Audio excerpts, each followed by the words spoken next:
வணக்கம். நான் doctor Sanjay Sivanarayanan, consultant trauma and arthroscopic surgeon, Siva hospital, Kovilpatti. So இன்றைக்கி நம்ம பார்க்க போகிற டாபிக் என்னென்னா லேட்ரல் எபிகாண்டலைட்டிஸ், அதாவது டென்னிஸ் எல்போ.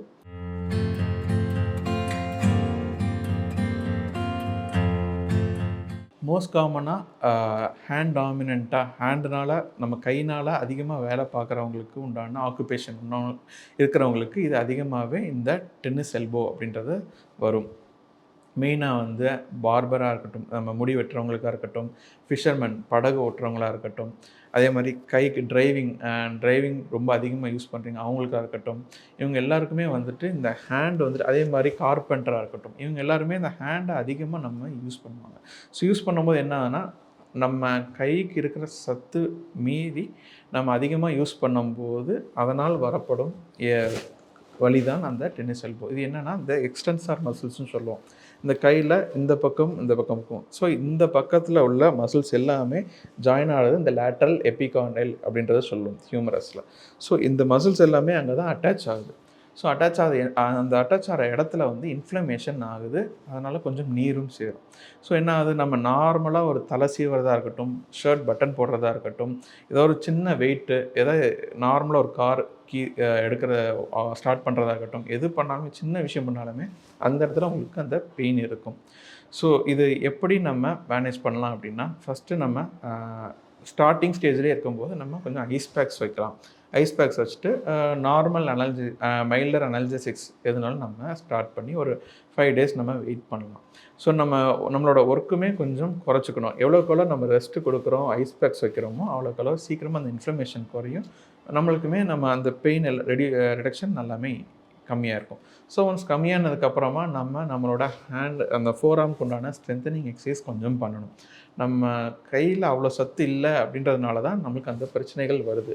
நம்ம பண்ணுற வேலைகளுக்கு உண்டான சத்து நம்ம கைக்கு இல்லை. அதனால் நம்ம கொஞ்சம் ஸ்ட்ரென்தனிங் எக்ஸசைஸ் மட்டும் கொஞ்சம் இம்ப்ரூவ் பண்ணிட்டா திரும்பியும் இந்த பிரச்சனைகள் வராது. பட் ஆனால் சில பேர்த்துக்கு வந்து 2 மாதம் 3 மாதம் 4 மாதமாக நம்ம ஐஸ் பேக்ஸ் வைக்கிறோம். இருந்தாலும் எனக்கு வந்துட்டு என்னோடய தொழில் வந்துட்டு ஸ்டாப் பண்ண முடியாது அது அப்படின்றவங்களுக்கு வந்துட்டு நம்மளுக்கு இங்கே இந்த டென்னிஸ் எல்போ பிரேஸ் அப்படின்னும் சொல்லுவாங்க. ஸோ ஃபர்தராக நம்ம யூஸ் பண்ணி ட்ரை பண்ணி பார்க்கலாம். நம்ம அது பண்ணும்போது அந்த நம்ம மூமெண்ட்ஸ் எல்லாமே இங்கேயே அந்த பிரேஸ் வந்து ரெஸ்ட்ரிக்ட் பண்ணிடும். ஸோ இங்கே கொஞ்சம் ஃப்ரீயாக வச்சுக்கும். அது வந்து ஒரு பார்ட் ஆஃப் ட்ரீட்மெண்ட். ஸோ இது எல்லாமே தாண்டி நமக்கு வரலை அப்படின்றப்ப என்ன ஆகும் அப்படின்னா, அந்த டென்னிஸ் எல்போவில் எக்ஸ்டென்சார் ECRBன்றது சொல்லுவோம், எக்ஸ்டென்சார் கார்பி ரேடியாலிஸ் பிளேவிஸ். அதான் மோஸ்ட் காமனாக அந்த டெண்டன் அந்த இடத்துல டேமேஜ் ஆகுது. ஸோ என்னன்னா, அந்த நார்மலாக இன்ஃப்ளமேஷன் ஆயிடுச்சு அப்படின்னா அந்த ஹீலிங்லேயே சரியாயிடும். சில பேஷண்ட்ஸுக்கு சில பேருக்கு வந்துட்டு அது நான் இப்போ சொன்ன எல்லா ட்ரீட்மெண்ட் பண்ணியும் பெருசாக எனக்கு இம்ப்ரூவ்மெண்ட் இல்லைன்றப்போ வந்து மைல்டாக அந்த இடத்துல டேரும் இருக்கலாம். ECRBயில் மைல்டாக அந்த டேரும் இருக்கலாம். ஸோ அவங்களுக்கு என்ன பண்ணலான்னா, ஃபர்தராக நமக்கு இன்ஜெக்ஷன்ஸ்லையுமே இப்போ நிறைய ட்ரீட்மெண்ட் வந்துருச்சு. மெயினாக PRP அப்படின்னு சொல்லுவோம். இந்த PRP போடும்போதுமே வந்து அந்த லிகமெண்ட்ஸ் வந்துட்டு ரிப்பேர் இந்த ஹீலிங் டெண்டன்சி அதிகமாக இருக்கும் இந்த PRPயில். ஸோ அது பண்ணும்போது நம்மளுக்கு நல்லாவே இம்ப்ரூவ்மெண்ட் தெரியும். ஒரு 10 days 2 weeks டைமில் வந்துட்டு நல்லாவே நமக்கு இம்ப்ரூவ்மெண்ட் தெரிய ஆரம்பிச்சிடும்.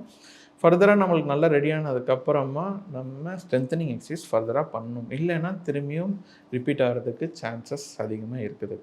ஸோ